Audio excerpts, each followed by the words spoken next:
नमस्कार दोस्तों, आज हम बात करने वाले हैं एक ऐसे टॉपिक पर जो सिर्फ हमारे हेल्थ के लिए नहीं, बल्कि पूरे प्लैनेट के एग्जिस्टेंस के लिए ज़रूरी है, एनवायरनमेंट और पोल्यूशन।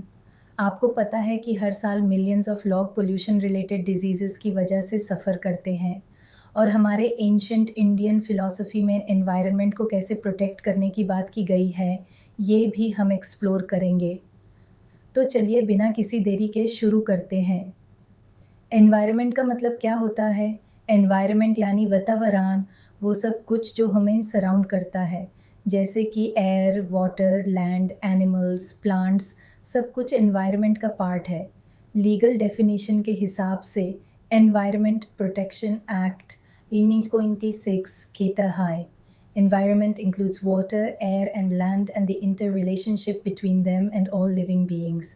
ये एनवायरनमेंट दो पार्ट्स में डिवाइड होता है, बायोटिक कंपोनेंट्स जैसे humans, animals, plants, abiotic components जैसे हवा, पानी, मिट्टी, सनलाइट। सिंपल शब्दों में एनवायरनमेंट एक इंटरकनेक्टेड सिस्टम है जहाँ सब कुछ एक दूसरे पर डिपेंड करता है। अगर हम एक पार्ट को डैमेज करते हैं तो पूरा सिस्टम डिस्टर्ब हो जाता है। अब बात करते हैं पोल्यूशन यानी प्रदूषण की। पोल्यूशन का मतलब होता है एनवायरनमेंट में ऐसे सब्सटेंसेस का ऐड होना जो हार्मफुल हैं। यह सब्सटेंसेस को पोल्यूटेंट्स कहा जाता है, जैसे smoke, plastic, chemicals etcetera.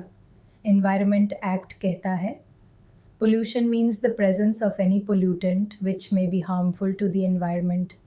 Pollution human health और नेचर दोनों के लिए खतरनाक है। यह पोल्यूशन डायरेक्टली भी हो सकता है, जैसे फैक्ट्री से निकालती हुई गैस, और इनडायरेक्टली भी, जैसे फर्टिलाइज़र सॉइल में जाके पानी को पोल्यूट करना।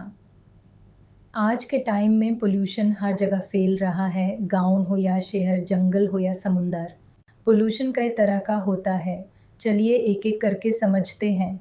ये एयर पोल्यूशन, वायु प्रदूषण, फैक्ट्रीज, व्हीकल्स और बर्निंग ऑफ फॉसिल फ्यूल से एयर में हार्मफुल गैसेज आ जाती हैं, जैसे CO2, SO2, INOX.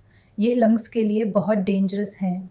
2 water pollution, जाल प्रदूषण, नदियों में इंडस्ट्रियल वेस्ट, सीवेज और प्लास्टिक गिरना, इससे मरीन लाइफ ख़त्म हो रही है और इंसानों को भी क्लीन ड्रिंकिंग वाटर नहीं मिलता।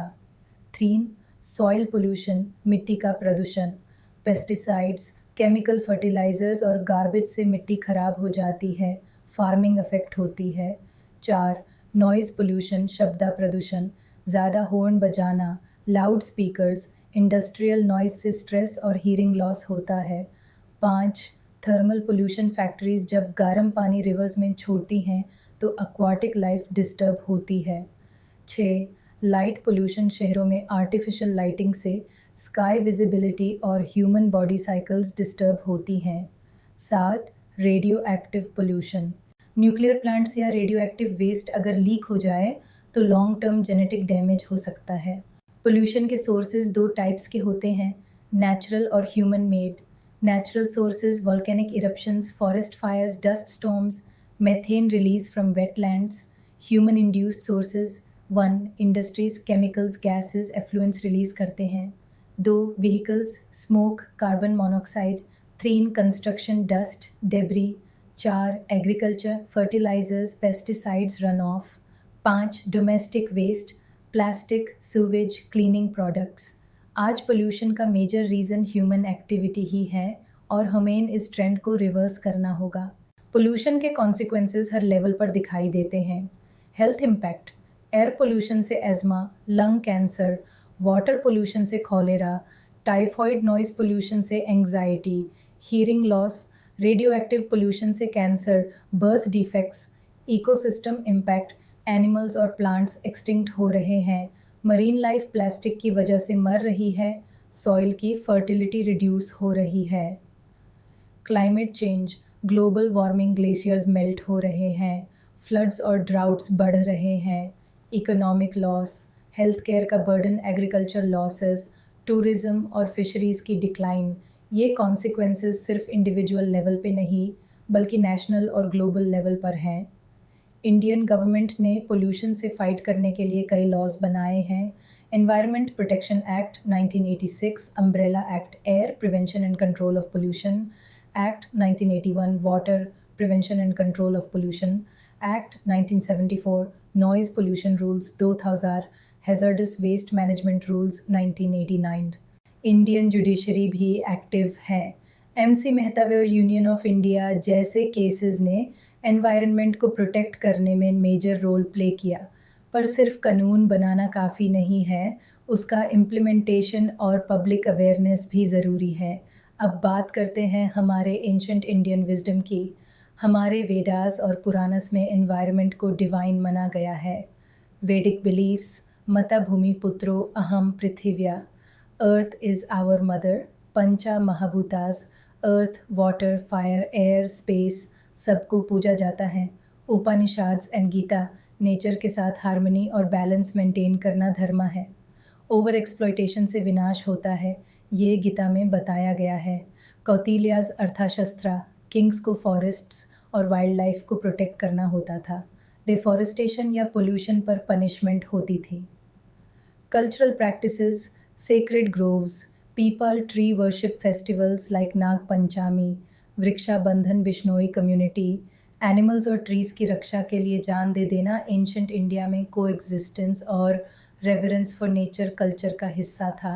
आज जब हम क्लाइमेट क्राइसिस का सामना कर रहे हैं तो ये एंशंट फिलॉसफी हमें सिखाता है sustainable living, minimum resources use करो, रिस्पेक्ट फॉर नेचर, पानी, पेड़, जानवर सब का ध्यान रखो, स्पिरिचुअल कनेक्शन, नेचर के साथ बॉन्डिंग बनाओ, बिश्नोई मूवमेंट, चिपको मूवमेंट, ये सब हमारी कल्चरल रूट्स से ही इंस्पायर्ड थे।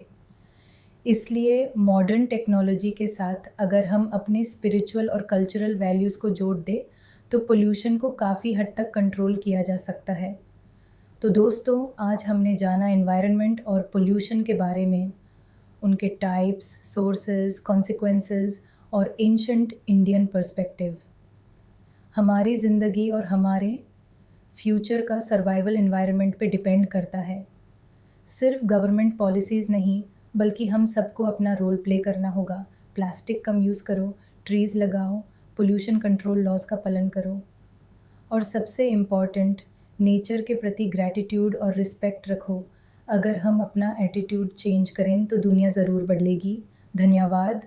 लाइक, शेयर और सब्सक्राइब करना मत भूलिए अगर आपको ये वीडियो हेल्पफुल लगा। मिलते हैं अगले एपिसोड में।